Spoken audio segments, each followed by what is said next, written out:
قال رسول اللہ صلی اللہ علیہ وسلم من غسل واغتسل یوم الجمعة وبکر وابتکر ومشى ولم يركب فدنا من الامام واستمع ولم يلغ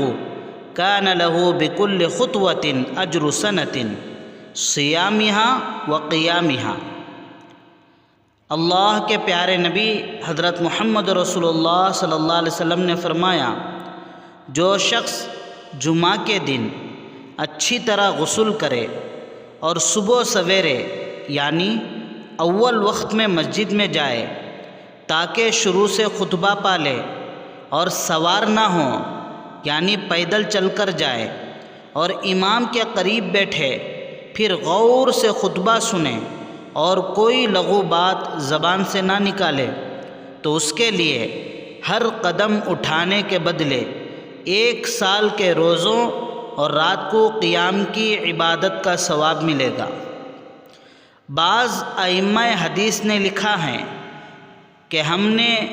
اتنی زیادہ ثواب والی کوئی صحیح حدیث نہیں سنی ہے۔